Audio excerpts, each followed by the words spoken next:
Good morning વિદ્યાર્થી મિત્રો। આજના લેક્ચરમાં હેલો અલ્કેનની બનાવટનો વધુ અભ્યાસ કરીશું। અગાઉના લેક્ચરમાં આપણે જોઈ ગયા હેલો અલ્કેનની બનાવટ જુદી જુદી ત્રણ રીતે કરી શકાય, જે પૈકી આલ્કોહોલમાંથી હેલો અલ્કેન બનાવવાની 6 રીત આપણે શીખી ગયા। તમે તૈયાર બરાબર કરી દીધી હશે। આજે હેલો અલ્કેન બનાવવા માટેની બીજી રીત જોઈએ, જે હાઇડ્રોકાર્બન સંયોજનોમાંથી બનાવીશું। હાઇડ્રોકાર્બન સંયોજનો એમાં આલ્કેન અને આલ્કીન આ બે સંયોજનો બે હાઇડ્રોકાર્બનમાંથી જુદી જુદી રીતે હેલો અલ્કેન કેવી રીતે બનાવી શકાય એનો અભ્યાસ કરીશું। ખૂબ સહેલી રીત છે, ધ્યાન આપજો। તો શરૂઆત કરીએ। હાઇડ્રોકાર્બન તરીકે સૌથી પહેલા આપણે જોઈએ આલ્કેન હાઇડ્રોકાર્બનમાંથી હેલો અલ્કેન કેવી રીતે બને। તો નંબર 1, આલ્કેન જે હાઇડ્રોકાર્બન છે એનો ઉપયોગ કરી અને આલ્કેનમાંથી હેલો અલ્કેન અથવા અલ્કાઇલ હેલાઇડ બનાવીશું। તો આ જે પ્રક્રિયા છે એ પ્રક્રિયાની પ્રક્રિયા પરિસ્થિતિ। તો વાસ્તવમાં આલ્કેનનું જ્યારે મુક્ત મૂલક હેલોજિનેશન કરવામાં આવે, મુક્ત મૂલક હેલોજિનેશન એટલે મુક્ત મૂલક દ્વારા થતી પ્રક્રિયા, જેના માટે યુવી પ્રકાશની હાજરીમાં, અલ્ટ્રાવાયોલેટ પ્રકાશની હાજરીમાં જો હેલોજન આલ્કેન સાથે પ્રક્રિયા કરે તો આ અલ્ટ્રાવાયોલેટ એટલે કે પારજાંબલી પ્રકાશમાં ક્લોરીનના અણુનું સમવિભાજન થાય છે। Cl2 જેનું બંધારણ આ રીતે હોય એનું સમવિભાજન સૂર્યપ્રકાશના આ યુવી રેઝ વડે થતા એના બે ઇલેક્ટ્રોન જે સહસંયોજક બંધ બનાવે સરખા ભાગે વહેંચાય, જેને કારણે સરખા ભાગે ઇલેક્ટ્રોન એક આ ક્લોરીન પાસે બીજો ઇલેક્ટ્રોન આ ક્લોરીન પાસે રહેતા કુલ 2 ક્લોરીન મુક્ત મૂલક ઉત્પન્ન થાય છે। એક ઇલેક્ટ્રોન ધરાવતો ક્લોરીન પરમાણુ એ ક્લોરીન મુક્ત મૂલક કહેવાય, જે રાસાયણિક રીતે ખૂબ જ સક્રિય હોય છે અને પરિણામે આવો ક્લોરીન મુક્ત મૂલક એ આલ્કેનમાં રહેલા હાઇડ્રોજનનું વિસ્થાપન કરી અને હેલોજન તરીકે દાખલ થશે, એટલે એ હેલો અલ્કેન નિપજ આપે છે। તો આપણે એને પ્રક્રિયાથી સમજીએ ઉદાહરણ દ્વારા। ઉદાહરણ લઈએ, normal butane CH3 CH2 CH2 CH3। Normal butane 4 carbon એક જ રેખામાં ગોઠવાયેલા છે। 4 કાર્બન વાળો આલ્કેન એટલે બ્યુટેન થશે, પણ એક જ રેખામાં છે, કોઈ શાખીય નથી, એટલે આ થશે નોર્મલ બ્યુટેન। આ નોર્મલ બ્યુટેનનું જો મુક્ત મૂલક દ્વારા મુક્ત મૂલક હેલોજિનેશન કરવું હોય, અહીંયા હેલોજન તરીકે આપણે ક્લોરીન પરમાણુ લઈએ, ક્લોરીનનો અણુ લઈએ, જેને યુવી પ્રકાશની હાજરીમાં અલ્ટ્રાવાયોલેટ એટલે કે પારજાંબલી પ્રકાશની હાજરીમાં અથવા તો ગરમ કરતા એટલે કે આ રીતે પણ દર્શાવી શકાય, ગરમ કરવું એને ડેલ્ટા વડે પણ દર્શાવી શકાય। તો ગરમ કરવામાં આવે કે યુવી પ્રકાશની હાજરી હોય તો આ ક્લોરીનનું સમવિભાજન થઈ મુક્ત મૂલક ઉત્પન્ન થશે। આવો જે મુક્ત મૂલક છે એ મુક્ત મૂલક જુદા જુદા સમઘટકો આપે છે। જો મુક્ત મૂલક તરીકે ઉત્પન્ન થયેલો આ ક્લોરીન એ છેડા ઉપરના આ છેડે કે આ છેડે કોઈ પણ એક છેડા ઉપર જો હાઇડ્રોજનનું વિસ્થાપન કરે તો એમાંથી આ રીતે CH3 CH2 CH2 અને આ છેડા ઉપર રહેલા મિથાઇલ સમૂહનો હાઇડ્રોજન વિસ્થાપિત કરે અને જો ક્લોરીન ત્યાં દાખલ થાય તો ક્લોરીન અહીંયા જોડાવાથી આ શૃંખલાને આપણે છેડા ઉપથી નંબર આપીશું, જેથી કાર્બન શૃંખલામાં ક્રિયાશીલ સમૂહ ધરાવતો કાર્બન લઘુત્તમ થાય. એટલે આ નિપજ થશે 1-ક્લોરોબ્યુટેન.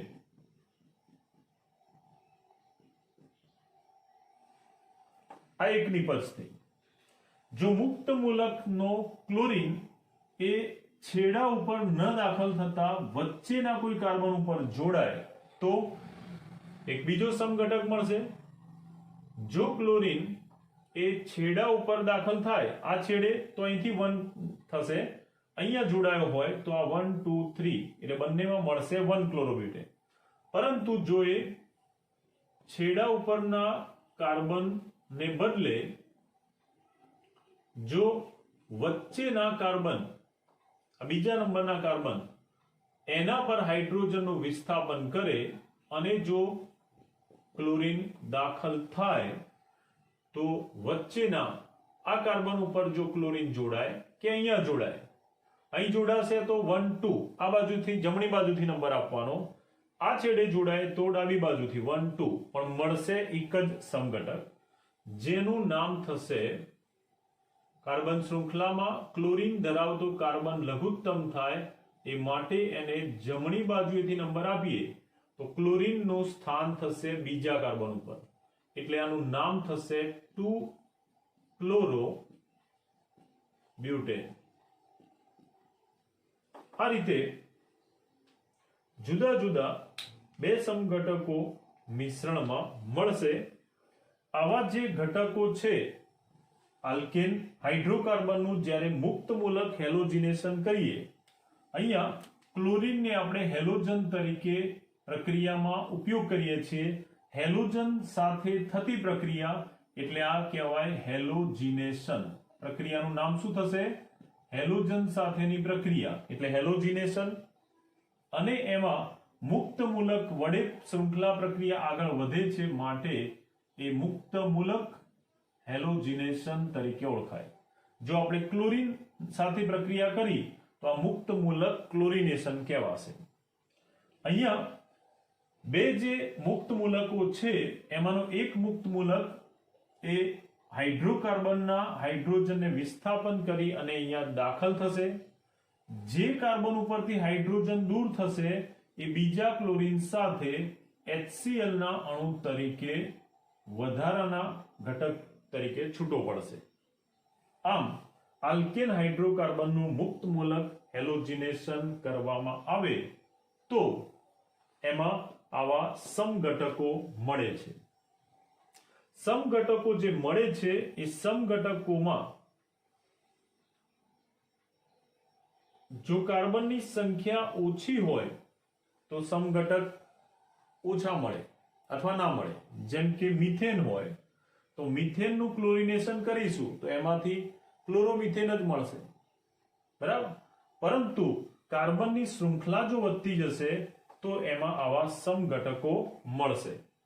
જે અહીંયા દર્શાવ્યું એ પ્રમાણે 4 કાર્બન વાળા બ્યુટેનમાં બે સમઘટકો મળે છે, 1-ક્લોરો અને 2-ક્લોરોબ્યુટેન. એટલે આ પ્રક્રિયા એને આ રીતે દર્શાવી શકાય. આ પ્રક્રિયાની એક મર્યાદા છે કે આ પ્રક્રિયામાં જે પણ હેલો આલ્કેન મળે છે એ એક કરતા વધુ સમઘટકો મળે છે જે સમઘટકોને સહેલાઈથી છૂટા પાડી શકાતા નથી. એટલે અહીંયા સમઘટકોને મિશ્રણમાંથી સરળતાથી છૂટા પાડી શકાતા નથી.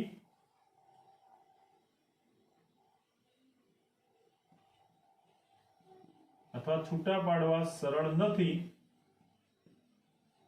એટલે માટે હેલો આલ્કેન બનાવવાની આ પદ્ધતિ એ યોગ્ય કહી શકાય નહીં. પરંતુ તેમ છતાં હેલો આલ્કેન આ પદ્ધતિથી બનાવી શકાય એટલે આપણે એનો અભ્યાસ કરીએ છીએ. ઓકે.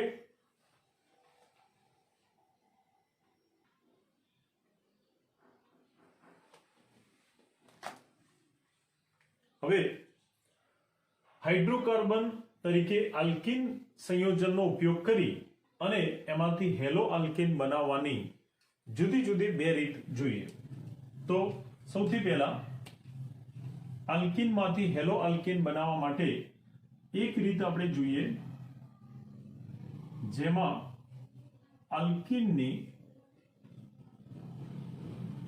હેલોજન એસિડ સાથેની પ્રક્રિયા.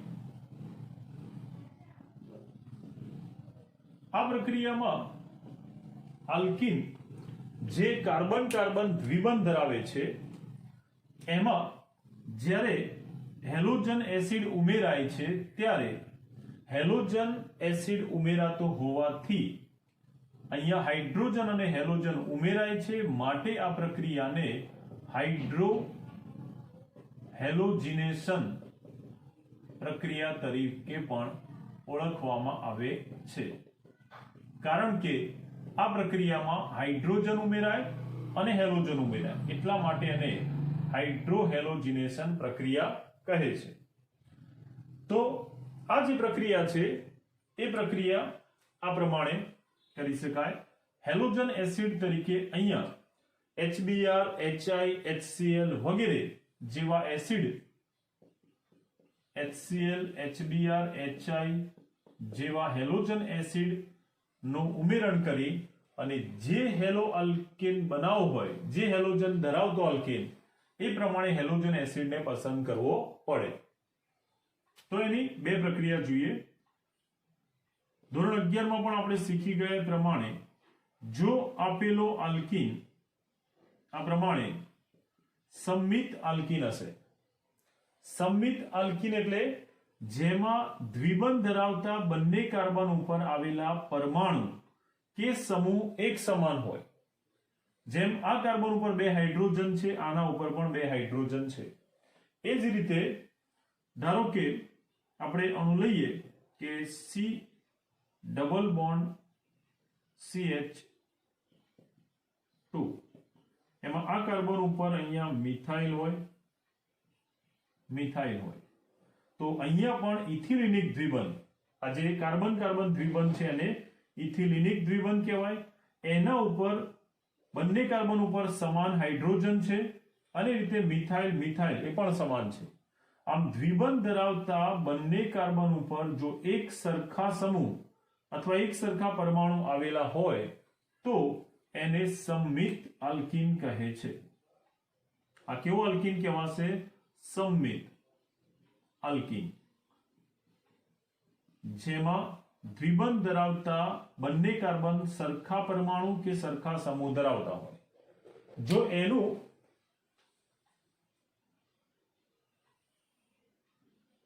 હાઇડ્રોહેલોજિનેશન કરવામાં આવે, ધારો કે HCl સાથે એની પ્રક્રિયા કરવામાં આવે, તો HCl સાથે એની પ્રક્રિયા કરવામાં આવે તો આ આલ્કીન, જેનું નામ છે કાર્બન કાર્બન દ્વિબંધ ધરાવતા આ આલ્કીનનું નામ છે ઇથીન, એમાં હેલોજન એસિડમાં રહેલા બે પરમાણુ, એમાંથી હાઇડ્રોજન અને હેલોજન છૂટા પડશે. જે પૈકી હાઇડ્રોજન અને હેલોજન અહીંયા ઉમેરાય છે, આખો અણુ ઉમેરાય તો એ યોક્સિલ પ્રક્રિયા થશે. અહીંયા ઇથીનમાં રહેલો કાર્બન કાર્બન વચ્ચેનો આ નિર્બળ પાઈબંધ તૂટે એટલે કાર્બન પરમાણુ પરના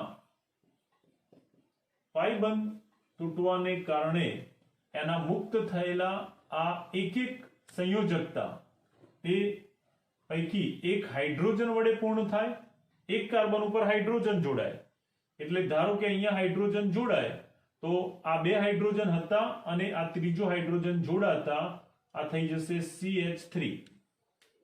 અને એ જ રીતે આ કાર્બન ઉપર જ્યાં હાઇડ્રોજનને બદલે Cl જોડાશે તો આ કાર્બન ઉપર Cl જોડાતા આ રીતે મળશે ક્લોરોઇથેન. શું મળશે? ક્લોરોઇથેન નિપજ તરીકે મળે છે. આમ જેટલા કાર્બન વાળો આલ્કીન હોય એટલા જ કાર્બન વાળો એટલે કે અનુવર્તી હેલો આલ્કેન નિપજ મળે છે. બરાબર. આ જ પ્રમાણે જો આ સંમિત આલ્કીન હોય તો એમાં પણ આ જ રીતે નિપજ મળશે. હેલોજન આ કાર્બન ઉપર જોડાય કે આ કાર્બન ઉપર જોડાય, નિપજ તો એક સરખી જ મળશે, CH3 CH CH CH3, જેમાં આ કાર્બન કાર્બન વચ્ચેનો બીજા અહીંથી નંબર આપીએ 1 2 3 અને 4, તો આ બીજા ત્રીજા નંબરના કાર્બનનો બંધ તૂટતા બીજા કાર્બન ઉપર ધારો કે હાઇડ્રોજન જોડાય તો ધારો કે આની HBr સાથે પ્રક્રિયા કરીએ તો આમાં આ બંને કાર્બન બીજો અને ત્રીજો આ બંને કાર્બન જેનો પાઈ બંધ તૂટવાથી એક એક સંયોજકતા મુક્ત થાય, એમાં કોઈ એક કાર્બન ઉપર હાઇડ્રોજન જોડાય. ધારો કે અહીંયા હાઇડ્રોજન જોડાય તો આ CH2 થઈ જશે, જ્યારે હેલોજન જોડાશે અહીંયા બાકી રહેલા કાર્બન ઉપર, એટલે આ કાર્બન ઉપર હેલોજન તરીકે અહીંયા બ્રોમિન જોડાયો કારણ કે આપણે HBr લીધો, તો આ નિપજ બનાવશે 1 2. જમણી બાજુએથી નંબર આપીશું જેથી હેલોજનનો કાર્બન લઘુત્તમ થાય 1 2 3 4, એટલે હેલોજન ધરાવતું કાર્બન 2 નંબર પ્રાપ્ત કરશે, માટે આ થશે 2 બ્રોમો અને આ 4 કાર્બન વાળો આલ્કેન એટલે બ્યુટેન. 4 કાર્બન વાળો આલ્કેન થશે બ્યુટેન. મૂળ પ્રક્રિયક કયો હતો? મૂળ પ્રક્રિયક હતો બ્યુટીન. 4 કાર્બન વાળો બ્યુટેન થાય, પણ દ્વિબંધ છે. દ્વિબંધમાં દ્વિબંધનો કાર્બન લઘુત્તમ કયા નંબર ઉપર છે? 2 નંબર ઉપર. અહીંથી નંબર આપીએ 1 2 3 અને આ 4, તો દ્વિબંધનું સ્થાન બીજા ઉપર આવશે એટલે આ થશે બ્યુટ 2 ઇન. બ્યુટ 2 ઇન જે સંમિત આલ્કીન થશે. આમ જો આપેલો આલ્કીન સંમિત હશે જેમાં દ્વિબંધ ધરાવતા આ ઇથિલિનિક કાર્બન ઉપર સમાન પરમાણુ બંને ઉપર સમાન સમૂહો કે પરમાણુ સમાન આવેલા હોય તો એ સંમિત આલ્કીન થશે. આવું સંમિત આલ્કીન એક જ નિપજ મુખ્ય નિપજ તરીકે આપે છે. પરંતુ જો સંમિત આલ્કીનને બદલે અસંમિત આલ્કીન હોય તો એ જુદી જુદી 2 નિપજો આપી શકે. કેવી રીતે? ધોરણ 11 માં આપણે શીખી ગયા એ પ્રમાણે અસંમિત આલ્કીનનું ઉદાહરણ લઈએ.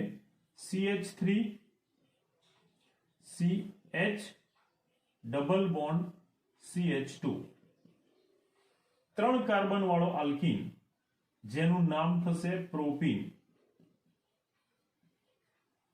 જેમાં ઇથિલિનિક દ્વિબંધના આ 2 કાર્બન, એમાં આ કાર્બન ઉપર 2 હાઇડ્રોજન છે, વધુ હાઇડ્રોજન ધરાવતો કાર્બન કહેવાય, જ્યારે આ દ્વિબંધ ધરાવતો કાર્બન એના ઉપર એક જ હાઇડ્રોજન આવેલો છે. આમ આ ઓછા હાઇડ્રોજન ધરાવતો કાર્બન થશે, જ્યારે આ વધુ હાઇડ્રોજન ધરાવતો કાર્બન થાય. આમ જો ઇથિલિનિક દ્વિબંધ એટલે કે દ્વિબંધના 2 કાર્બન ઉપર સમાન સંખ્યામાં પરમાણુ ન હોય તો એ અસંમિત આલ્કીન થશે અથવા અસંમિત ઇથિલિનિક દ્વિબંધ ધરાવતો આલ્કીન થાય. તો પ્રોપીન એમાં રહેલા ઇથિલિનિક દ્વિબંધના બંને કાર્બન પર જુદા જુદા સમૂહ આવેલા છે. આમાં એક હાઇડ્રોજન, આમાં પણ એક હાઇડ્રોજન, પણ આમાં બીજો હાઇડ્રોજન છે, આમાં બીજો મિથાઇલ છે, એટલા માટે આ કેવું થશે? અસંમિત. તો જ્યારે આવા અસંમિત આલ્કીન એની હેલોજન એસિડ સાથે પ્રક્રિયા કરવામાં આવે, હેલોજન એસિડ સાથે પ્રક્રિયા કરવામાં આવે તો આ પ્રક્રિયા જુદા જુદા 2 સમઘટકો નું મિશ્રણ આપે છે. કોઈ એક જ સમઘટક ના આપતા અસંમિત આલ્કીન હોય તો એ 2 સમઘટકોનું મિશ્રણ આપશે. ધારો કે આપણે HBr સાથેની પ્રક્રિયા જોઈએ તો અહીંયા HBr સાથેની પ્રક્રિયા જો અસંમિત આલ્કીન સાથે કરવામાં આવે તો આ પ્રક્રિયા માર્કોવ-નિકોવ નિયમ અનુસાર માર્કોવ-નિકોવ નિયમ મુજબ નિપજ આપે છે, જેમાં એક મુખ્ય નિપજ છે, બીજી ગૌણ નિપજ. યાદ કરો ધોરણ 11 માં માર્કોવ-નિકોવ નિયમ શું હતો કે જો અસંમિત આલ્કીનની કોઈ અસમ પ્રક્રિયક સાથે પ્રક્રિયા કરવામાં આવે તો આ અસમ પ્રક્રિયકનો વિદ્યુત ઋણ ઘટક, કોણ વિદ્યુત ઋણ ઘટક? હેલોજન, ઇથિલિનિક દ્વિબંધમાં ઓછા હાઇડ્રોજન ધરાવતા કાર્બન ઉપર જોડાય છે. એટલે આ ઋણ ઘટક અહીંયા ઓછા હાઇડ્રોજન વાળા કાર્બન એટલે કે 2 નંબરના સ્થાન ઉપર ગોઠવાશે એવી નિપજ વધુ પ્રમાણમાં મળશે, મુખ્ય મળશે. જો આ પાઇબંધ તૂટે CH3 CH CH2 તો એમાં જુદી જુદી 2 શક્યતાઓ રહેલી છે નિપજ મળવા માટેની. નંબર 1, જો હેલોજન એસિડ એ અહીંયા જોડાય બીજા નંબરના કાર્બન ઉપર તો હાઇડ્રોજન જોડાશે આ કાર્બન ઉપર, કારણ કે દ્વિબંધ આ બંને ઉપર હતો. એટલે આની બાકી સંયોજકતા જો હેલોજન વડે પૂર્ણ થાય તો અહીંયા હાઇડ્રોજન જોડાશે એટલે આ બની જશે CH3. જો આ બે વચ્ચેનો બંધ તૂટે અને હેલોજન વચ્ચે ન જોડાતા છેડા ઉપર જોડાય, છેડાના કાર્બન ઉપર, તો હાઇડ્રોજન અહીંયા જોડાશે એટલે અહીંયા CH2 થઈ જશે. આમ જુદા જુદા 2 સમઘટકોનું મિશ્રણ મળી શકે, પરંતુ આ બંને સમઘટકોમાં આ જે સમઘટક છે એનું પ્રમાણ વધુ મળે છે, એટલા માટે એ મુખ્ય નિપજ કહેવાશે. વધુ પ્રમાણમાં મળશે, મુખ્ય નિપજ કઈ? આ સમઘટક જે માર્કોવ-નિકોવ નિયમને અનુસરે છે, જેમાં અસમ પ્રક્રિયકનો વિદ્યુત ઋણ ઘટક ઇથિલિનિક દ્વિબંધના ઓછા હાઇડ્રોજન વાળા કાર્બન ઉપર આ ઋણ ઘટક બ્રોમિન જોડાય છે, જેનું નામ થશે 2 બ્રોમો. બીજા ઉપર બ્રોમિન આવશે એટલે 2 બ્રોમો પ્રોપેન, જે મુખ્ય નિપજ છે. જ્યારે ઇથિલિનિક દ્વિબંધમાં બ્રોમિન છેડા ઉપર જોડાવાથી મળતી આ નિપજ જે થશે 1 બ્રોમો પ્રોપેન, જે પ્રમાણમાં ઓછી મળે છે, એટલા માટે એને ગૌણ નિપજ તરીકે ઓળખીશું. આમ આલ્કીન એની હેલોજન એસિડ સાથેની પ્રક્રિયા કરતા એ કેવો આલ્કીન છે એના અનુરૂપ જો સંમિત આલ્કીન હશે તો એક જ સમઘટક મળશે, પણ અસંમિત આલ્કીન હોય તો માર્કોવ-નિકોવ નિયમ અનુસાર જુદા જુદા 2 સમઘટકોનું મિશ્રણ નિપજમાં આપે છે. પણ મુખ્ય નિપજ કઈ હશે? જે માર્કોવ-નિકોવ નિયમ અનુસાર વિદ્યુત ઋણ ઘટક ઓછા હાઇડ્રોજન વાળા કાર્બન ઉપર જોડાય એ મુખ્ય નિપજ હશે. તો આ વાત થઈ આલ્કીનની હેલોજન એસિડ સાથેની પ્રક્રિયા, જેમાં હેલોજન એસિડ તરીકે કયો ઘટક ઉમેરાય છે? જેમ હાઇડ્રોજન અને ક્લોરીન ઉમેરાયો તો આને આપણે હાઇડ્રોક્લોરિનેશન કહી શકીએ, અને એ જ રીતે જો હાઇડ્રોજન અને બ્રોમિન HBr ઉમેરાય તો આને હાઇડ્રોબ્રોમિનેશન કહી શકીએ. HBr માટે ખાસ કે જો અહીંયા HBr સાથે પ્રક્રિયા કરીએ, અસંમિત આલ્કીન હોય અને HBr સાથે પ્રક્રિયા કરીએ અને એમાં જો પેરોક્સાઇડની ઉદ્દીપક તરીકે હાજરી હોય તો પ્રક્રિયાની મુખ્ય નિપજ બદલાઈ જશે. પ્રતિ માર્કોવ-નિકોવ નિયમ પેરોક્સાઇડની હાજરીમાં માત્ર HBr, HCl કે HI નહીં, માત્ર HBr સાથેની પ્રક્રિયા જો પેરોક્સાઇડની હાજરીમાં થાય તો અસંમિત આલ્કીનમાં વિદ્યુત ઋણ ઘટક વધુ હાઇડ્રોજન વાળા કાર્બન ઉપર જોડાય એ મુખ્ય નિપજ મળશે. જો પેરોક્સાઇડ ઉદ્દીપક તરીકે લેવામાં આવે તો, અને એના વગર કરવામાં આવતી પ્રક્રિયામાં મળતી નિપજ પ્રતિ માર્કોવ-નિકોવ નિયમ અનુસાર મળશે. ઓકે, જે ધોરણ 11 માં આપણે શીખી ગયા. તો પ્રક્રિયા પરિસ્થિતિ કઈ છે એના આધારે નિપજ લખવાની રહેશે.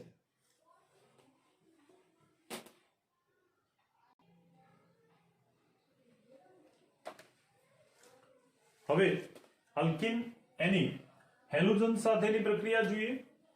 આલ્કીનની એક પ્રક્રિયા આપણે જોઈ હેલોજન એસિડ સાથે, હાઇડ્રોહેલોજિનેશન.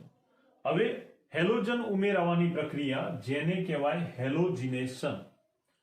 તો એના માટે આપણે ઉદાહરણ લઈએ બ્રોમિનનું. કાર્બન ટેટ્રાક્લોરાઇડમાં બનાવેલા બ્રોમિન એની જ્યારે આલ્કીન સાથે પ્રક્રિયા કરવામાં આવે તો એ આ પ્રમાણે થતી હોય છે. ધ્યાન આપજો. આલ્કીન તરીકે આપણે લઈએ 2 કાર્બન ધરાવતો alkene ethene CH2 double bond CH2. 2 carbon વાળો આલ્કીન છે ઇથિન. ઇથિનની જ્યારે બ્રોમિન ઉમેરીને પ્રક્રિયા કરવામાં આવે, બ્રોમિન Br2 જે લાલાશ પડતો કથ્થાઈ રંગનો હોય છે, બ્રોમિન જળ અથવા બ્રોમિન લાલાશ પડતો કથ્થાઈ રંગ ધરાવતો હોય છે, જે આપણે બદામી રંગ જેવો પણ કહી શકીએ. તો જ્યારે એની બ્રોમિન સાથે પ્રક્રિયા કરવામાં આવે, કાર્બન ટેટ્રાક્લોરાઇડમાં એનું દ્રાવણ બનાવી દે. બ્રોમિન જે પ્રવાહી અધાતુ છે, એકમાત્ર અધાતુ જે પ્રવાહી છે બ્રોમિન, એનું કાર્બન ટેટ્રાક્લોરાઇડ દ્રાવકમાં બનાવેલું દ્રાવણ એને જ્યારે આલ્કીન સાથે પ્રક્રિયા કરાવવામાં આવે તો આલ્કીનમાં રહેલા આ નિર્બળ પાઈબંધ, આલ્કીનમાં રહેલો આ પાઈબંધ જે નિર્બળ છે એ તોડીને બ્રોમિનના બંને પરમાણુ આ 2 કાર્બનની સંયોજકતા પૂર્ણ કરે છે. ઇથિનમાં રહેલા કાર્બન કાર્બન વચ્ચેના આ નિર્બળ પાઈબંધ એને તૂટવાથી કાર્બનની મુક્ત થયેલી બંને સંયોજકતા આ બ્રોમિનના 2 પરમાણુ વડે પૂર્ણ થાય. એક બ્રોમિન આ કાર્બન ઉપર જોડાય, બીજો બ્રોમિન આ કાર્બન સાથે જોડાય, એટલે પાસેના 2 કાર્બન ઉપર 2 હેલોજન દાખલ થવાથી આ એક પ્રકારનો વિસિનલ ડાયહેલાઇડ મળે છે. પાસેના કાર્બન ઉપર 2 હેલોજન હોય, સમાન હેલોજન, તો એને શું કહેવાય? Vicinal dihalide. જેનું IUPAC નામકરણ કરીએ, આ 1 અને આ 2 નંબરનું કાર્બન કહીએ તો આનું IUPAC નામ થશે 1,2,1,2 ડાયબ્રોમો અને 2 કાર્બન વાળો આલ્કેન છે ઇથેન, જે એક પ્રકારનો વિસિનલ ડાયહેલાઇડ કહેવાય. આમ જેટલા કાર્બન ધરાવતો 2 કાર્બન ધરાવતો આલ્કીન પ્રક્રિયક તરીકે લઈએ તો એટલા જ કાર્બન ધરાવતો એટલે કે અનુવર્તી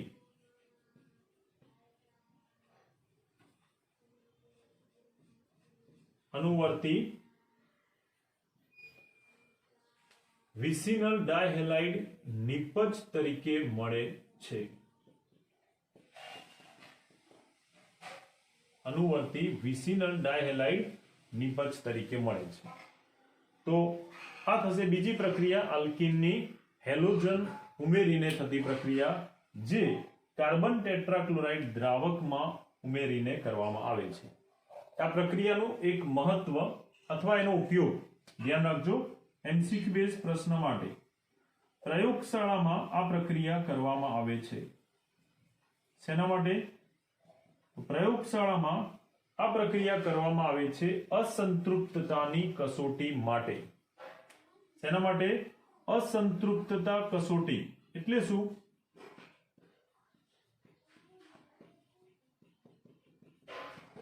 આપેલું સંયોજન એ અસંતૃપ્ત છે કે નહીં? અસંતૃપ્ત એટલે પાઈબંધ ધરાવતા હોય એવા સંયોજનો એને અસંતૃપ્ત સંયોજન કહેવાય. અને આપેલું સંયોજન પાઈબંધ ધરાવે છે કે નહીં, અસંતૃપ્ત છે કે નહીં એ ચકાસવા માટે આ કસોટી કરવામાં આવે છે. એટલા માટે એને અસંતૃપ્તતા કસોટી પણ કહેવામાં આવે છે. જેમ કે તમને એક જ સ્ટડીમાં કોઈ આલ્કીન આપેલો હોય તો દરેક આલ્કીનમાં પાઈબંધ આવશે એટલે અસંતૃપ્ત કહેવાય. પાઈબંધ ધરાવતા સંયોજનો સરળતાથી પ્રક્રિયા આપે, તરત પ્રક્રિયા આપે એટલે અસંતૃપ્ત કહેવાય. જ્યારે આલ્કેનમાં બધા સિગ્મા બંધ છે એ સંતૃપ્ત કહેવાય. ધોરણ 11 માં શીખી ગયા આપણે. તો આલ્કીન કે આલ્કાઇન જેવા સંયોજનો જે પાઈબંધ ધરાવે છે અસંતૃપ્ત સંયોજનો કહેવાય. એવા સંયોજનો એમાં જો બ્રોમિન ઉમેરવામાં આવે કે જે બદામી રંગનો અથવા લાલાશ પડતા કથ્થાઈ રંગનો છે, આ બ્રોમિન જળ જે બદામી કે લાલાશ પડતા કથ્થાઈ રંગનો છે, આલ્કીન સાથે જ્યારે એને મિશ્ર કરવામાં આવે તો આલ્કીનમાં આ બ્રોમિનના 2 પરમાણુ આ રીતે જોડાઈ જશે ત્યારે બ્રોમિનનો આ બદામી કે લાલાશ પડતો કથ્થાઈ રંગ દૂર થઈ જશે. એટલે આ જે નિપજ મળશે એ નિપજ કેવી મળશે? રંગવિહીન મળશે. આમ જો આપેલું સંયોજન બ્રોમિન જળ સાથે પ્રક્રિયા કરતા અથવા બ્રોમિન સાથે પ્રક્રિયા કરતા એનો લાલાશ પડતો કથ્થાઈ રંગ ગુમાવે, દૂર થાય તો સમજવાનું કે અસંતૃપ્ત સંયોજન. પરંતુ જો એમાં પાઈબંધ હશે જ નહીં, અસંતૃપ્ત નહીં હોય તો આ રંગ દૂર થશે નહીં. આમ આપેલ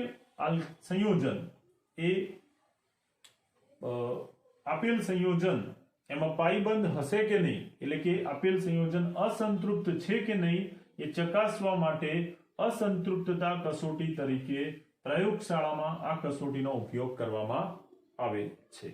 ઓકે.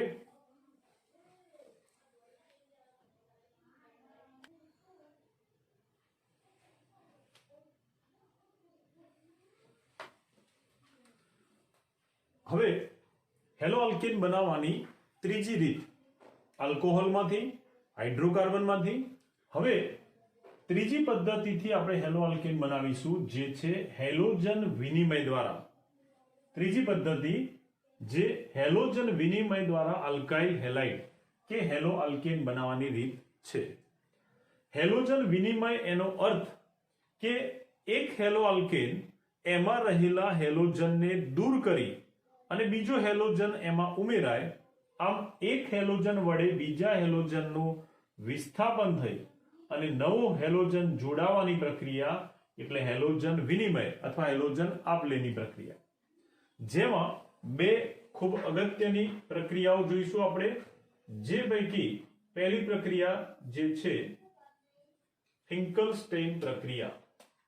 ખૂબ અગત્યની પ્રક્રિયા છે ફિંકલસ્ટેઇન પ્રક્રિયા. મોસ્ટ ઇમ્પોર્ટન્ટ પ્રશ્ન, ટૂંકા પ્રશ્ન તરીકે. તો સૌથી પહેલા આ બંને પ્રક્રિયામાં ફિંકલસ્ટેઇન પ્રક્રિયા ક્યારે વપરાય? તો જ્યારે આલ્કાઇલ હેલાઇડમાં ક્લોરીન કે બ્રોમિન ધરાવતો આલ્કાઇલ હેલાઇડ હોય અને આ ક્લોરીન કે બ્રોમિન ધરાવતા આલ્કાઇલ હેલાઇડમાંથી જો આલ્કાઇલ આયોડાઇડ બનાવવો હોય એટલે કે આયોડીન દાખલ કરવો હોય તો એના માટે આ ફિંકલસ્ટેઇન પ્રક્રિયા કરવામાં આવે છે. એક ઉદાહરણથી સમજીએ ફિંકલસ્ટેઇન પ્રક્રિયા.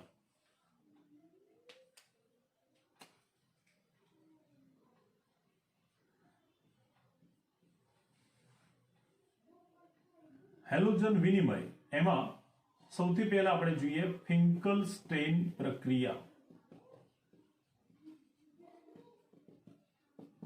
તો આ પ્રક્રિયા ક્યારે વપરાય? જ્યારે આલ્કાઇલ ક્લોરાઇડ અથવા alkyl bromide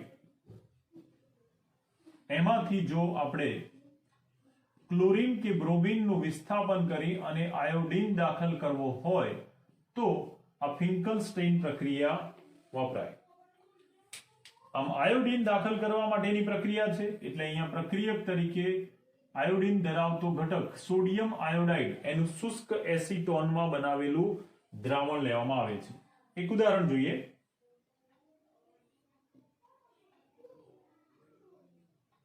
CH3 CH2 Cl જેનું નામ થશે 2 કાર્બન વાળો ઇથેન ક્લોરીન ધરાવે એટલે આ થશે ક્લોરોઇથેન. 2 કાર્બન વાળો હેલો આલ્કેન છે ક્લોરોઇથેન અથવા જેને કહેવાય ઇથાઇલ ક્લોરાઇડ. એની ફિંકલસ્ટેઇન પ્રક્રિયા કરીએ જેમાં આયોડિન નું દાખલ કરવો છે, જેના માટે કોનું વિસ્થાપન થશે? આમાં રહેલા ક્લોરીનનું. તો આયોડિન દાખલ કરવા માટે સોડિયમ આયોડાઇડ પ્રક્રિયક સાથે કે જેનું શુષ્ક એસિટોનમાં બનાવેલું દ્રાવણ લઈને શુષ્ક એસિટોનમાં ઓગાળેલા સોડિયમ આયોડાઇડ સાથે આપેલા હેલોઆલ્કેન ક્લોરોઇથેનની પ્રક્રિયા કરવામાં આવે ત્યારે આ સોડિયમ આયોડાઇડમાં રહેલો આયોડાઇડ આયન એ અહીંથી ક્લોરીનનું વિસ્થાપન કરશે ક્લોરાઇડ આયન તરીકે. ક્લોરાઇડ દૂર થતા હવે ઇથાઇલ સમૂહના આ કાર્બન ઉપર ક્લોરીન દૂર થશે, જેના બદલે કોણ જોડાશે? આયોડીન જોડાશે. કોણ જોડાશે? આયોડાઇડ. એટલે અહીંયા આયોડાઇડ યુક્ત નિપજ મળશે. આ આયોડાઇડ ધરાવતી નિપજ એટલે એનું નામ થશે 2 કાર્બન વાળો ઇથેન અને આયોડીન જોડાયો માટે આનું નામ થશે આયોડોઇથેન અથવા જેને સામાન્ય નામકરણ કરીએ તો થશે ઇથાઇલ આયોડાઇડ. આમ હેલોજન તરીકે ક્લોરીન કે બ્રોમિન ધરાવતા આલ્કાઇલ હેલાઇડમાં રહેલા ક્લોરીન કે બ્રોમિનનું વિસ્થાપન થશે અને આયોડાઇડ દાખલ થશે. એટલે અહીંયા એક હેલોજન બીજા હેલોજન વડે વિનિમય થાય છે, વિસ્થાપન થાય છે, એટલા માટે આ પ્રક્રિયાને હેલોજન વિનિમય કહે છે, જે વૈજ્ઞાનિકના નામ પરથી ફિંકલસ્ટેઇન પ્રક્રિયા તરીકે ઓળખાય. જે આયોડાઇડ દાખલ કરવા માટેની પ્રક્રિયા છે. આ પ્રક્રિયામાં ઉત્પન્ન થતો સોડિયમ એ આ દૂર થતા હેલોજન સાથે અવક્ષેપ સોડિયમ હેલાઇડના અવક્ષેપ તરીકે દૂર થાય છે, જેને આપણે નીચે દર્શાવી દઈએ. સોડિયમ હેલાઇડના ઘન અવક્ષેપ તરીકે દૂર થશે. જેમ જેમ આ ઘન અવક્ષેપ દૂર કરશો એટલે એનું નિર્માણ કરવા લસ એટેલિયર સિદ્ધાંત મુજબ પ્રક્રિયા પુરોગામી દિશામાં આગળ વધતી જશે અને નિપજ વધુ મળતી જશે. તો આ પ્રક્રિયા જે છે ફિંકલસ્ટેઇન પ્રક્રિયા. હવે હેલોજન વિનિમય એમાં બીજી પ્રક્રિયા જોઈએ જે છે સ્વાર્ટ્ઝ પ્રક્રિયા. નંબર 2 હેલોજન વિનિમયની બીજી પ્રક્રિયા જે સ્વાર્ટ્ઝ પ્રક્રિયા તરીકે ઓળખાય છે. જેમ ફિંકલસ્ટેઇન પ્રક્રિયા એ આયોડીન અથવા આયોડાઇડ આયન દાખલ કરવા માટે થાય, એ રીતે સ્વાર્ટ્ઝ પ્રક્રિયા એ આપેલ પ્રક્રિયકમાં ફ્લોરીન દાખલ કરી અને ફ્લોરાઇડ યુક્ત નિપજ મેળવવા માટે કરવામાં આવતી પ્રક્રિયા છે. શેના માટે? ફ્લોરાઇડ દાખલ કરવા માટે. આ પણ ટૂંકા પ્રશ્ન તરીકે ખૂબ અગત્યની, એટલે એને પણ બરાબર યાદ રાખવાનું. એમસીક્યુ બેઝ પ્રશ્ન માટે પણ અગત્યની બંને પ્રક્રિયાઓ. તો જોઈએ સ્વાર્ટ્ઝ પ્રક્રિયા. સ્વાર્ટ્ઝ પ્રક્રિયા માટે ઉદાહરણ લઈએ તો આ પ્રક્રિયા એ વાસ્તવમાં ફ્લોરાઇડ દાખલ કરવા માટેની પ્રક્રિયા છે. અહીંયા જોઈ શકો એની સામાન્ય પ્રક્રિયા કે આલ્કાઇલ હેલાઇડમાં ક્લોરીન કે બ્રોમિન ધરાવતા આલ્કાઇલ હેલાઇડનું ફ્લોરીન દાખલ કરવા માટે જુદા જુદા ધાતુ ફ્લોરાઇડ જેમ કે સિલ્વર ધાતુનો fluoride AgF, મર્ક્યુરસ fluoride, cobalt fluoride, antimony fluoride વગેરે જેવા ધાતુ ફ્લોરાઇડની હાજરીમાં પ્રક્રિયા કરતા ક્લોરીન અને બ્રોમિન, ક્લોરીન અથવા બ્રોમિન હેલોજન તરીકે દૂર થશે અને ફ્લોરાઇડ ઉમેરાતા ફ્લોરાઇડ યુક્ત હેલો આલ્કેન નિપજ મળે છે. તો એક ઉદાહરણ જોઈએ એનું પણ. CH3 Br. હવે આપણે બ્રોમિન ધરાવતો હેલો આલ્કેન લઈએ છીએ. સાદો હેલો આલ્કેન, બ્રોમિન યુક્ત હેલો આલ્કેન છે આ બ્રોમો મિથેન. શું નામ થશે એનું? બ્રોમોમિથેન અથવા એને કહેવાય મિથાઇલ બ્રોમાઇડ. એમાં રહેલા બ્રોમિનને બદલે ફ્લોરાઇડ દાખલ કરવો હોય તો શ્વાર્ટ્ઝ પ્રક્રિયાથી દાખલ કરી શકાય. શ્વાર્ટ્ઝ પ્રક્રિયા કરવા માટે જુદા જુદા આપેલા ધાતુના ફ્લોરાઇડ પૈકી કોઈ પણ એક ફ્લોરાઇડ સાથે એની પ્રક્રિયા કરીએ. ધારો કે સિલ્વર ફ્લોરાઇડ આપણે ફ્લોરાઇડ દાખલ કરવો છે તો ફ્લોરાઇડ ધરાવતા ધાતુ ફ્લોરાઇડ તરીકે સિલ્વર ફ્લોરાઇડ ની હાજરીમાં જો શ્વાર્ટ્ઝ પ્રક્રિયા કરવામાં આવે, સિલ્વર ફ્લોરાઇડની હાજરીમાં જો ગરમ કરવામાં આવે તો અહીંયા પ્રક્રિયકમાં રહેલો હેલોજન બ્રોમિન દૂર થશે બ્રોમાઇડ તરીકે અને એના બદલે આ ફ્લોરાઇડ એમાં જોડાશે. એટલે નિપજ આ પ્રમાણે મળશે. મિથાઇલ પરથી બ્રોમાઇડ દૂર થતા એના બદલે ફ્લોરાઇડ દાખલ થશે. એટલે હવે આ નિપજ બની જશે ફ્લોરાઇડ યુક્ત, જેનું નામ થશે ફ્લોરોમિથેન અથવા જેને કહેવાય મિથાઇલ ફ્લોરાઇડ. ફ્લોરોમિથેન કે મિથાઇલ ફ્લોરાઇડ. અને અહીંયા દૂર થતો બ્રોમાઇડ એ આ સિલ્વર આયન સાથે AgBr ના અવક્ષેપ સ્વરૂપે દૂર થશે. સિલ્વર બ્રોમાઇડ તરીકે દૂર થશે વધારાના ઘટક તરીકે. તો ફિંકલસ્ટેઇન પ્રક્રિયા એ હેલો આલ્કેનમાં આયોડિન દાખલ કરવા માટે અને શ્વાર્ટ્ઝ પ્રક્રિયા એ હેલો આલ્કેનમાં ક્લોરીન કે બ્રોમિન દૂર કરી ફ્લોરિન દાખલ કરવા માટે એટલે કે ફ્લોરાઇડ યુક્ત હેલો આલ્કેન મેળવવા માટે ઉપયોગી છે. બંને ટૂંકા પ્રશ્ન તરીકે ખૂબ અગત્યના. મોટા પ્રશ્ન તરીકે પૂછાય હેલોજન વિનિમયની પ્રક્રિયા દ્વારા આલ્કાઇલ હેલાઇડ બનાવો, તો એ રીતે પણ બંને ખૂબ અગત્યના છે. અને MCQ બેઝ પ્રશ્ન માટે પણ આયોડિન માટે ફિંકલસ્ટેઇન, ફ્લોરિન માટે શ્વાર્ટ્ઝ પ્રક્રિયા યાદ રાખવાનું.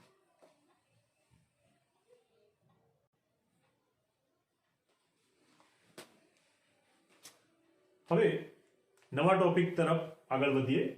હેલો આલ્કેનની બનાવટ બાદ નવો ટોપિક જોઈએ, હેલો એરિન સંયોજનોની બનાવટ, જે જુદા જુદા બે રીતે બનાવી શકાય. નંબર 1, એરિન એટલે કે એરોમેટિક હાઇડ્રોકાર્બન જેવા કે બેન્ઝીન, ટોલ્યુઇન, એમાંથી ઇલેક્ટ્રોન અનુરાગી વિસ્થાપન હેલોજિનેશન પ્રક્રિયા દ્વારા બનાવી શકાય. અને નંબર 2, પ્રાથમિક એરોમેટિક એમાઇન જેનો પ્રથમ ઘટક છે એનિલિન, એનો ઉપયોગ કરીને જુદી જુદી બે પદ્ધતિ ડાયઝોટાઇઝેશન અને સેન્ડમેયર પ્રક્રિયા દ્વારા પ્રાથમિક એરોમેટિક એમાઇનમાંથી પણ હેલો એરિન બનાવી શકાય છે. તો વન બાય વન જોઈએ. સૌથી પહેલા વાત કરીએ આપણે પહેલી પ્રક્રિયા જે છે એરિન હાઇડ્રોકાર્બન અથવા જેને કહેવાય એરોમેટિક હાઇડ્રોકાર્બન સંયોજનો. એમાંથી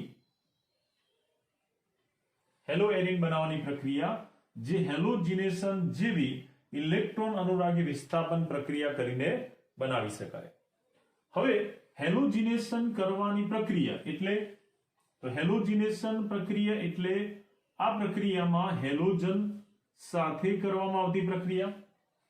હેલોજન તરીકે આપણે લઈ શકીએ ફ્લોરિન, ક્લોરીન, બ્રોમિન, આયોડિન, જે દરેકની પ્રક્રિયા જુદી જુદી સક્રિયતા ધરાવે છે. વાત કરીએ આપણે સૌથી પહેલા ફ્લોરિનની, તો ફ્લોરિન એ સૌથી વધુ સક્રિય છે. ખૂબ જ સક્રિય હોવાથી, ઊંચી પ્રતિક્રિયાત્મકતા ધરાવતો હોવાથી ફ્લોરિન દ્વારા ફ્લોરિનેશન પ્રક્રિયા થઈ શકતી નથી. એટલે ફ્લોરાઇડ ધરાવતા હેલો એરિન જેને આપણે ફ્લોરિન યુક્ત એરોમેટિક સંયોજન અથવા જેને કહેવાય ફ્લોરો એરિન સંયોજનો મેળવી શકાતા નથી. સીધા હાઇડ્રોકાર્બનમાંથી ફ્લોરિનની પ્રક્રિયા કરીને ફ્લોરો એરિન સંયોજનો મળતા નથી. ક્લોરીન અને બ્રોમિન આ બંનેનું ઇલેક્ટ્રોન અનુરાગી વિસ્થાપન પ્રક્રિયા કરી શકાય, જેના માટે આયન અથવા તો આયન એટલે લોખંડ, અંધારામાં આયન પાવડર નો ઉપયોગ કરી અથવા તો નિર્જળ ફેરિક ક્લોરાઇડ અથવા ફેરિક હેલાઇડ, જેમાં ક્લોરિનેશન કરવું હોય તો ફેરિક ક્લોરાઇડ અને જો બ્રોમિનેશન કરવું હોય તો ફેરિક બ્રોમાઇડ, એનો ઉદ્દીપક તરીકે ઉપયોગ કરવામાં આવે છે, જે બંને લુઈસ એસિડ તરીકે વર્તે છે. આ બંનેની હાજરીમાં અથવા તો આયનનો પાવડર અંધારામાં પ્રકાશની ગેરહાજરીમાં આયન પાવડરનો ઉપયોગ કરી કે આ લુઈસ એસિડનો ઉપયોગ કરી FeCl3 ક્લોરિનેશન માટે, FeBr3 બ્રોમિનેશન માટે લઈ શકાય. જ્યારે આયોડિન એની પ્રક્રિયા ખૂબ જ ધીમી થતી હોય, સક્રિયતાના ક્રમમાં આ ખૂબ જ પ્રતિક્રિયાત્મક છે અથવા સૌથી વધુ સક્રિય છે. જે સક્રિયતા ક્લોરીન, બ્રોમિન અને આયોડિન તરફ જતા ઘટતી જાય છે, અને જો આયોડિન સાથે પ્રક્રિયા કરવામાં આવે તો આ પ્રક્રિયા પ્રતિવર્તી થઈ જાય છે. એટલે આ પ્રક્રિયામાં આયોડિન ધરાવતી નિપજ મેળવવા માટે આયોડાઇડ એનું ફરીથી ઓક્સિડેશન થાય એ રીતે પ્રક્રિયા કરવી પડે છે. HNO3 કે HiO4 જેવા ઓક્સિડેશન કરતા પદાર્થનો ઉપયોગ કરી અને HI નું ફરીથી I2 માં ઓક્સિડેશન કરી શકાય. તો પ્રક્રિયા ફ્લોરિન એ હેલો ફ્લોરિન અથવા તો ફ્લોરો એરિન સંયોજન આપતા નથી, કારણ કે ખૂબ ઊંચા પ્રતિક્રિયાત્મક છે. આની પ્રક્રિયા પ્રતિવર્તી હોય છે, એટલે પ્રક્રિયા પાછી નિપજમાંથી પ્રક્રિયકમાં ફેરવાઈ શકે. એટલે આવી પ્રક્રિયામાં આવા ઓક્સિડેશન કરતા ઘટકોનો ઉપયોગ કરીને પ્રક્રિયા કરવામાં આવતી હોય છે. મુખ્ય જે પ્રક્રિયા કરી શકાય ઇલેક્ટ્રોન અનુરાગી વિસ્થાપન હેલોજેનેશન દ્વારા, એ હેલો એરિન બનાવવા માટેની બે પ્રક્રિયા કરી શકાય ક્લોરીન અને બ્રોમિન માટે. જો ક્લોરીન માટે પ્રક્રિયા કરવામાં આવે તો એ ક્લોરિનેશન કહેવાશે, જેના માટે આપણે FeCl3 ઉદ્દીપક લઈ શકીએ. બ્રોમિનેશન કરવા માટે FeBr3 ઉદ્દીપક લઈ શકાય. તો એના ઉદાહરણ જોઈએ.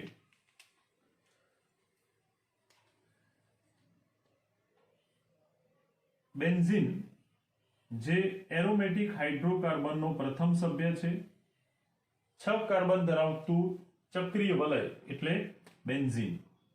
જો બેન્ઝીનની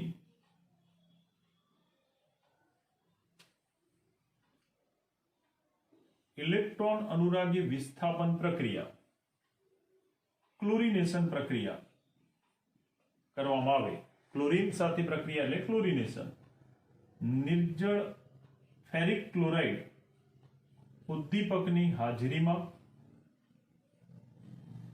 નિર્જળ ફેરિક ક્લોરાઇડ ઉદ્દીપકની હાજરીમાં ક્લોરીન સાથે કરવામાં આવી એટલે આ પ્રક્રિયાને આપણે ક્લોરિનેશન કહીશું. જે પ્રક્રિયા થવાથી આ ક્લોરીનમાં રહેલા બે ક્લોરીન એનું વિષમ વિભાજન થાય. આ પ્રક્રિયા પરિસ્થિતિમાં શું થશે? વિષમ વિભાજન એટલે બંધના ઇલેક્ટ્રોન કોઈ એક જ પરમાણુ પાસે રહેશે, જે ક્લોરાઇડ આયન તરીકે વર્તે, જ્યારે જે ક્લોરીન ઇલેક્ટ્રોન ગુમાવે છે એ ક્લોરો ધન વીજભારિત સમૂહ તરીકે વર્તે. આમ અહીંયા વિષમ વિભાજનથી ક્લોરો અને ક્લોરાઇડ ધન અને ઋણ વીજભારિત બે જુદા જુદા ઘટકો ઉત્પન્ન થાય છે. પરંતુ એમાં FeCl3 જે ક્લોરાઇડ છે એને પોતાની તરફ આકર્ષે છે, એટલે આ ક્લોરાઇડ એ FeCl3 સાથે જોડાઈને FeCl4 માં પરિવર્તિત થાય છે. શેમાં ફેરવાઈ જાય? FeCl4 માં, જે ટેમ્પરરી આવા ફેરિક ક્લોરાઇડ સાથે જોડાતો હોય છે. જ્યારે ક્લોરો જે ઇલેક્ટ્રોન અનુરાગી પ્રક્રિયક કહેવાય એ બેન્ઝીનના પાઈ ઇલેક્ટ્રોન વિદ્યુત વાદળથી આકર્ષાઈને અહીંયા જોડાય છે. બેન્ઝીનના 6 કાર્બન સમતુલ્ય છે. કોઈ એક કાર્બન ઉપર એ જોડાય ત્યારે બેન્ઝીનના તે કાર્બન ઉપરથી હાઇડ્રોજનને વિસ્થાપિત કરે છે અને હાઇડ્રોજન વિસ્થાપિત થતા અહીંથી હાઇડ્રોજન દૂર થશે, વિસ્થાપન થશે અને એને બદલે આ ક્લોરો સમૂહ જોડાઈ જશે.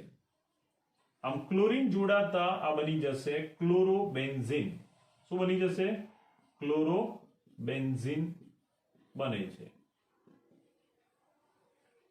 દૂર થતો જે હાઇડ્રોજન છે બેન્ઝીનના આ કાર્બન ઉપરથી છૂટો પડતો હાઇડ્રોજન એ આ ક્લોરાઇડ સાથે જે ટેમ્પરરી FeCl4 બનાવે છે એમાંથી ક્લોરાઇડ પાછો છૂટો પડે છે, જેની સાથે એ HCl અણુ તરીકે વધારાના ઘટક તરીકે છૂટો પડે છે. આમ એરોમેટિક હાઇડ્રોકાર્બન 6 કાર્બન ધરાવતું એરોમેટિક હાઇડ્રોકાર્બન બેન્ઝીન એમાંથી હેલોએરિન તરીકે બનશે ક્લોરોબેન્ઝીન. જો આપણે ક્લોરીન સાથે પ્રક્રિયા કરીશું તો આ જ પ્રમાણે એક બીજી પ્રક્રિયા જોઈએ. હેલોએરિન તરીકે 7 કાર્બન ધરાવતો હેલોએરિન જે છે ટોલ્યુઇન. બેન્ઝીનના એક કાર્બન ઉપર મિથાઇલ જોડાય તો બનતો આ સંયોજન એ મિથાઇલ બેન્ઝીન અથવા ટોલ્યુઇનના પ્રચલિત નામથી જાણીતો છે, જે કુલ 7 કાર્બન ધરાવતો હાઇડ્રોકાર્બન એરોમેટિક હાઇડ્રોકાર્બન કહેવાય. 6 બેન્ઝીનના અને 7મો 7 કાર્બન ધરાવતો આ એરોમેટિક હાઇડ્રોકાર્બન એનું જો બ્રોમિનેશન કરીએ, પર ક્લોરિનેશન કર્યું તો હવે આપણે બ્રોમિનેશન કરીએ, જેના માટે ફેરિક બ્રોમાઇડ ઉદ્દીપક લઈ શકાય અથવા તો આયન અંધારામાં આયન પાવડર નો ઉદ્દીપક તરીકે ઉપયોગ કરી શકાય. બ્રોમિન સાથેની પ્રક્રિયા થશે એટલે આપણે એને બ્રોમિનેશન તરીકે ઓળખાવીશું. તો અહીંયા બ્રોમિનેશન થશે અને બ્રોમિનના 2 જુદા જુદા સમૂહ જે આગળ ક્લોરીનમાં બતાવ્યું એ પ્રમાણે વિષમ વિભાજન થવાથી બ્રોમાઇડ અને બ્રોમો સમૂહ બનાવશે. એમાં આ ઇલેક્ટ્રોન અનુરાગી સમૂહ છે જે અહીંયા દાખલ થશે.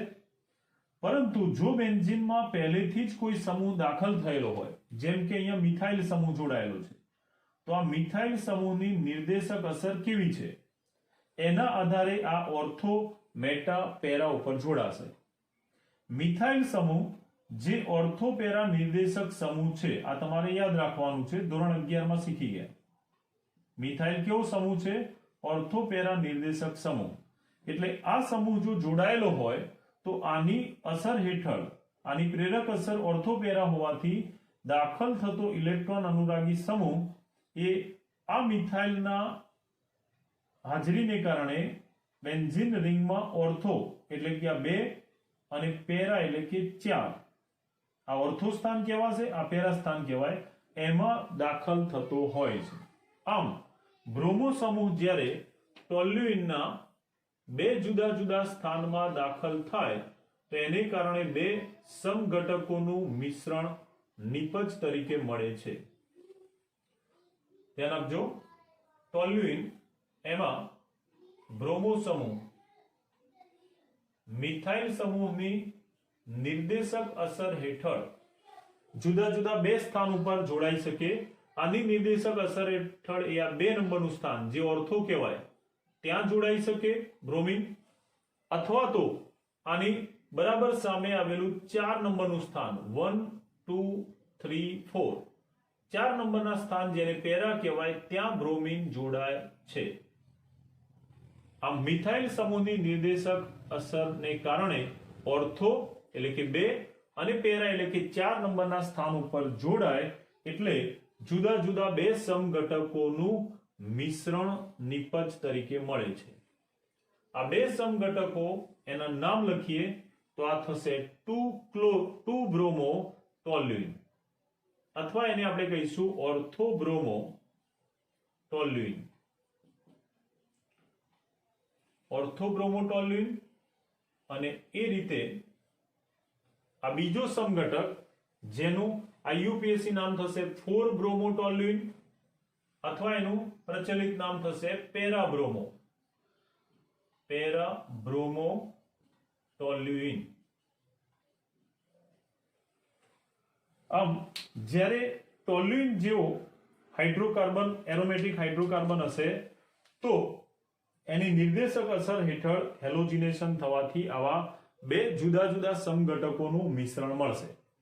પણ આ બે સમઘટકો એના ગલન બિંદુનો તફાવત મોટો હોવાથી વિભાગીય નિસ્યંદન જેવી પદ્ધતિ દ્વારા આ બંને ઘટકોને છૂટા પાડી શકાય છે। ધોરણ 11 માં આપણે વિભાગીય નિસ્યંદન શીખી ગયા। બે સમઘટકોના મિશ્રણ વચ્ચે ગલન બિંદુનો તફાવત હોય તો વિભાગીય નિસ્યંદન દ્વારા બંનેને અલગ કરી શકાય અને શુદ્ધ સ્વરૂપે મેળવી શકાય। આયોડિન એની આ પ્રક્રિયા કરવામાં આવે તો એ પ્રતિવર્તી છે, એટલા માટે એમાં ઓક્સિડેશન કરતા HNO3 કે HiO4 પર આયોડિક એસિડ જેવા ઓક્સિડેશન કરતાનો ઉપયોગ કરવો પડે। તો આ થઈ પહેલી પ્રક્રિયા, એરિન હાઇડ્રોકાર્બન અથવા એરોમેટિક હાઇડ્રોકાર્બન માંથી હેલો એરિન બનાવવાની પ્રક્રિયા।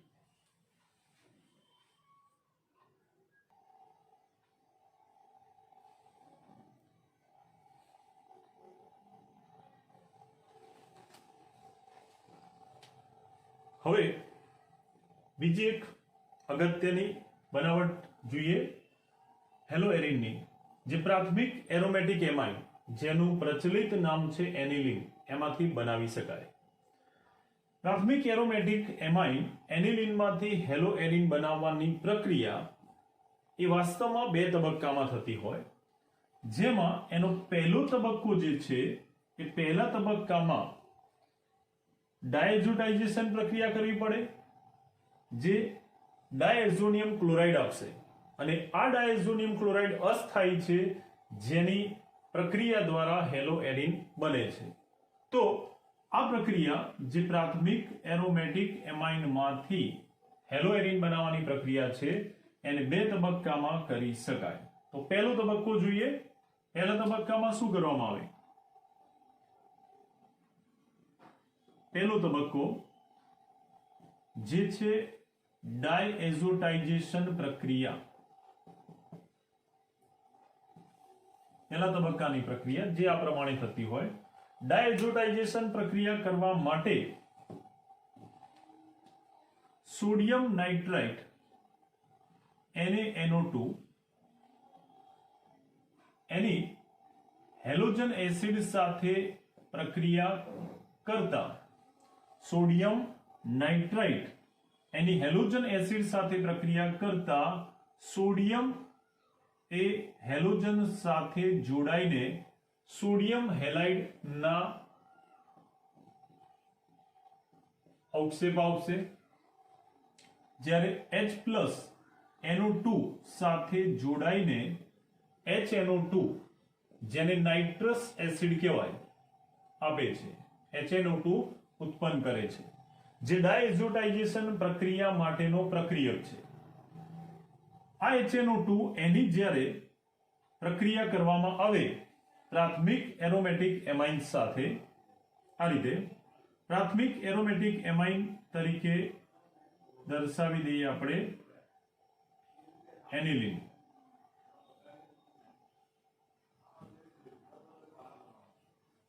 બેન્ઝીન ઉપર NH2 સમૂહ એમિનો સમૂહ જોડાય તો આ સંયોજન એને એમિનો બેન્ઝીન તરીકે અથવા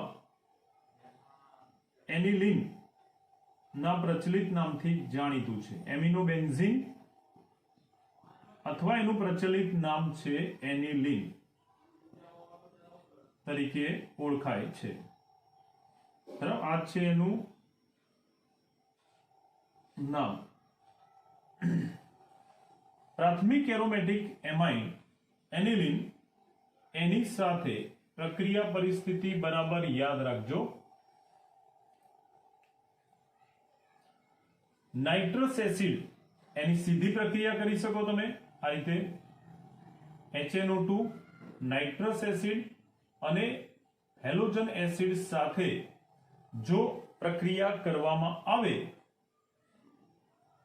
ખૂબ નીચા તાપમાને 273 કેલ્વિન થી 278 કેલ્વિન તાપમાન, યાદ રાખજો 273 કેલ્વિન થી 278 કેલ્વિન તાપમાન એટલે સેલ્સિયસમાં કહેવાય 0° સેલ્સિયસ થી 5° સેલ્સિયસ, જે ખૂબ નીચું તાપમાન કહેવાય. આવા નીચા તાપમાને જ્યારે નાઇટ્રસ એસિડ અને હેલોજન એસિડનું મિશ્રણ એની પ્રાથમિક એરોમેટિક એમાઇન એનિલિન સાથે પ્રક્રિયા થાય તો એમાં આ પ્રમાણે એનિલિન એમાં રહેલો આ નાઇટ્રોજન સાથે જોડાતો હોય છે. અહીંથી છૂટા પડતા બે હાઇડ્રોજન, આ ત્રીજો હાઇડ્રોજન અને આ ચોથો હાઇડ્રોજન, એમ કુલ બે હાઇડ્રોજન અને બે અને બે 4 હાઇડ્રોજન અને આ ઓક્સિજન એ H2O ના બે અણુ તરીકે દૂર થશે, વધારાના અણુ તરીકે. 2H2O માં રહેલા 4 હાઇડ્રોજન એટલે 1 2 3 અને 4, જ્યારે આ બે ઓક્સિજન 2H2O બનાવશે. નાઇટ્રોજનનો આ પરમાણુ એ બેન્ઝીન પર આવેલા એમિનો સમૂહના નાઇટ્રોજન સાથે જોડાય ત્યારે એ આવા અસ્થાયી આયનનું નિર્માણ કરે છે.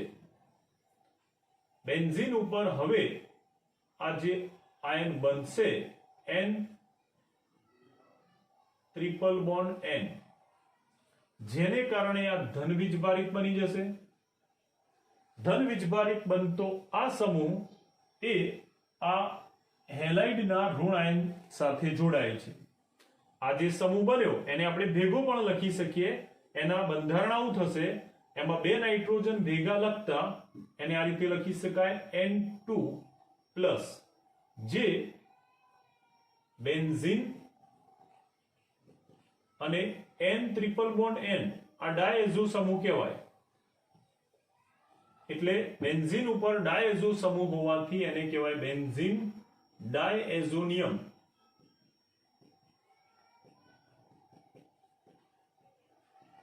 આયન, આ બેન્ઝીન ડાયઝોનિયમ આયન બનશે, જે આ ક્લોરાઇડના ઋણ આયન સાથે જોડાય. એટલે અહીંયા હેલાઇડ નો ઋણ આયન અહીંયા જોડાશે, જે આયનીય બંધથી બેન્ઝીન ડાયઝોનિયમ સાથે જોડાતા આ મળશે બેન્ઝીન ડાયએઝોનિયમ હેલાઇડ ક્ષાર. જો અહીંયા આપણે HCl લીધું હોય તો આ બેન્ઝીન ડાયઝોનિયમ ક્લોરાઇડ બનાવે. આ રીતે સોડિયમ નાઇટ્રાઇટ અને HX ના કુલ 2 મોલ વપરાશે. HX નો 1 મોલ પહેલા વપરાશે અહીંયા, અને ત્યાર પછી બીજો HX મોલ અહીંયા વપરાશે. તો આ રીતે પહેલા તબક્કાની પ્રક્રિયામાં એરોમેટિક પ્રાથમિક એમાઇન એમાંથી બનશે બેન્ઝીન ડાયઝોનિયમ હેલાઇડ ક્ષાર. બેન્ઝીન ડાયઝોનિયમ હેલાઇડ ક્ષાર મળે છે.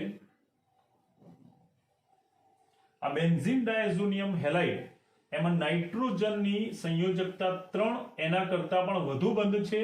એટલા માટે આ બેન્ઝીન ડાયઝોનિયમ હેલાઇડ એ ખૂબ જ અસ્થાયી હોય છે, તરત જ તૂટી શકે. અને એ ન તૂટે, સ્થિરતા જળવાઈ રહે, બેન્ઝીન ડાયઝોનિયમ ક્ષાર જળવાઈ રહે, એટલા માટે અહીંયા નીચા તાપમાને પ્રક્રિયા કરવામાં આવતી હોય છે. આમ પ્રક્રિયા દરમિયાન નીચું તાપમાન રાખવામાં આવે છે, જેથી આ બેન્ઝીન ડાયઝોનિયમ ક્ષાર જળવાઈ રહે. હવે આનો ઉપયોગ કરવામાં આવે છે બીજા તબક્કામાં. તો બીજા તબક્કામાં એનો ઉપયોગ કરવામાં આવે છે અને સેન્ડમેયર પ્રક્રિયા દ્વારા તબક્કો 2, જેમાં બેન્ઝીન ડાયઝોનિયમ ક્ષારનો ઉપયોગ કરી અને બીજા તબક્કાની પ્રક્રિયા દ્વારા એને આ રીતે જુદા જુદા હેલો એરિન માટે ઉપયોગ કરી શકાય. તેને આપણે ભેગું જોઈશું બેન્ઝીન ડાયઝોનિયમ ક્ષાર તરીકે. અહીંયા આપણે બતાવી દઈએ, આ છે બેન્ઝીન ડાયઝોનિયમ ક્ષાર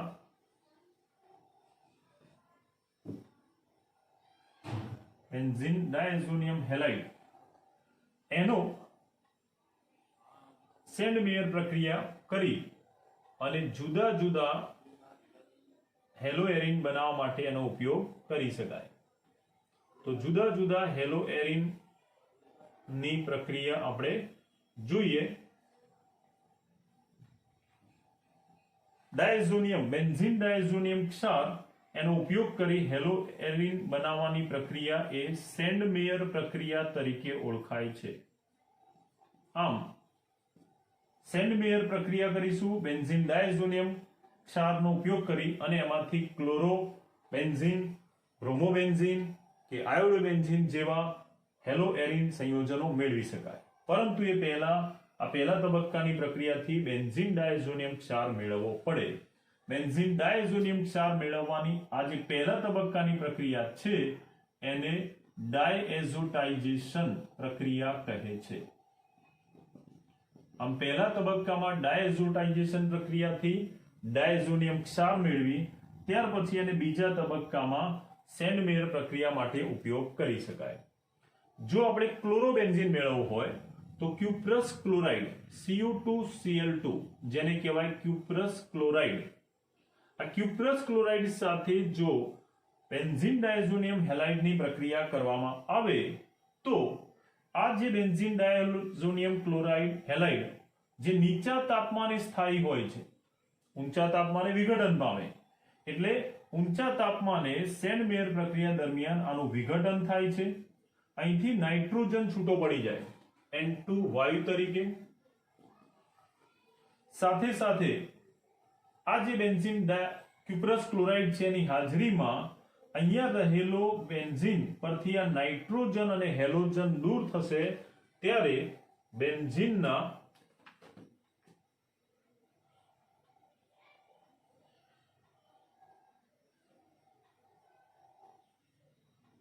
આ સ્થાને જ્યાંથી આ સમૂહ છૂટો પડ્યો એવા આ કાર્બન ઉપર ક્લોરીન દાખલ થશે. ક્લોરીન દાખલ થશે તો આ નિપજ મળશે ક્લોરોબેન્ઝીન. શું નિપજ મળશે? ક્લોરોબેન્ઝીન. આમ ક્યુપ્રસ ક્લોરાઇડ એનો પ્રક્રિયક તરીકે ઉપયોગ કરતા બેન્ઝીન ડાયઝોનિયમ હેલાઇડ ઊંચા તાપમાને અસ્થાયી બનતા વિઘટન પામે છે. એમાં રહેલો નાઇટ્રોજન દૂર થઈ એના બદલે ક્લોરીન દાખલ થતા ક્લોરોબેન્ઝીન નિપજ મળે છે. આ જ રીતે જો આપણે બ્રોમોબેન્ઝીન મેળવવું હોય તો ક્યુપ્રસ બ્રોમાઇડ Cu2Br2 એની સાથે ઊંચા તાપમાને ગરમ કરતા બેન્ઝીન ડાયઝોનિયમ ક્ષાર અસ્થાયી બને છે, વિઘટન પામે છે. એનું ડાયનાઇટ્રોજન વાયુ સ્વરૂપે મુક્ત થાય છે અને એના બેન્ઝીનના આ કાર્બન ઉપર હેલોજન તરીકે બ્રોમિન દાખલ થાય છે. આમ ક્યુપ્રસ ક્લોરાઇડ એની જો ક્યુપ્રસ ક્લોરાઇડ સાથે પ્રક્રિયા કરીએ HCl લઈને તો ક્લોરીન દાખલ થશે અને છૂટો પડતો હેલોજન આ H+ સાથે HX તરીકે છૂટો પડે. એ જ પ્રમાણે ક્યુપ્રસ બ્રોમાઇડની હાજરીમાં જો HBr સાથે પ્રક્રિયા કરીએ તો નાઇટ્રોજન દૂર થશે, હેલાઇડ H+ સાથે HX તરીકે દૂર થશે અને બ્રોમાઇડ દાખલ થવાથી નિપજ મળશે બ્રોમોબેન્ઝીન. અહીંયા શું દાખલ થશે? બ્રોમિન દાખલ થશે, માટે નિપજ મળશે બ્રોમોબેન્ઝીન. આ જ પ્રમાણે જો આયોડિન દાખલ કરી આયોડોબેન્ઝીન મેળવવું હોય હેલોએરિન તરીકે તો એના માટે ક્યુપ્રસ આયોડાઇડ લેવાની જરૂર નથી. સોડિયમ આયોડાઇડ કે પોટેશિયમ આયોડાઇડ લઈને ઊંચા તાપમાને ગરમ કરતા આ પોટેશિયમ આયોડાઇડમાં રહેલો K+ અને I- એમાંથી આયોડાઇડ આયન બેન્ઝીનના આ સમૂહને બદલે અહીંયા જોડાય છે. ઊંચા તાપમાને આ વિઘટન પામે છે. બેન્ઝીન ડાયઝોનિયમ ક્લોરાઇડમાં રહેલા બેન્ઝીન ચક્ર પરથી નાઇટ્રોજન દૂર થશે N2 વાયુ તરીકે, સાથે સાથે હેલાઇડ જે છે એ K+ સાથે દૂર થશે પોટેશિયમ હેલાઇડ તરીકે, અને આયોડાઇડ આયન બેન્ઝીનમાં અહીંયા દાખલ થશે એટલે આયોડાઇડ આયન તરીકે જોડાતા નિપજ મળે છે આયોડો બેન્ઝીન. આમ પ્રાથમિક એરોમેટિક એમાઇન એનિલીનમાંથી પહેલા તબક્કામાં બેન્ઝીન ડાયઝોનિયમ ક્ષાર જે અસ્થાયી છે, નીચા તાપમાને આવું અસ્થાયી બેન્ઝીન ડાયઝોનિયમ ક્ષાર બનાવી એના ઉપયોગ દ્વારા સેન્ડમેયર પ્રક્રિયાથી ક્લોરોબેન્ઝીન, બ્રોમોબેન્ઝીન કે આયોડોબેન્ઝીન જેવા હેલો એરિન સંયોજનો બનાવી શકાય છે. ઓકે, તો સમીકરણો ફરીથી 2 થી 3 વાર લખીને તૈયાર કરવા પડશે. બેન્ઝીન ડાયઝોનિયમ ક્ષાર બનાવવાની પ્રક્રિયા નીચા તાપમાને થાય છે, આ યાદ રાખવાનું રહેશે, તાપમાન ખાસ યાદ રાખવાનું રહેશે. ઓકે, તો સમીકરણો લખીને તૈયાર કરજો, 3 થી 4 વાર 5 વાર લખીને તૈયાર કરજો. Okay, Tata by, thank you.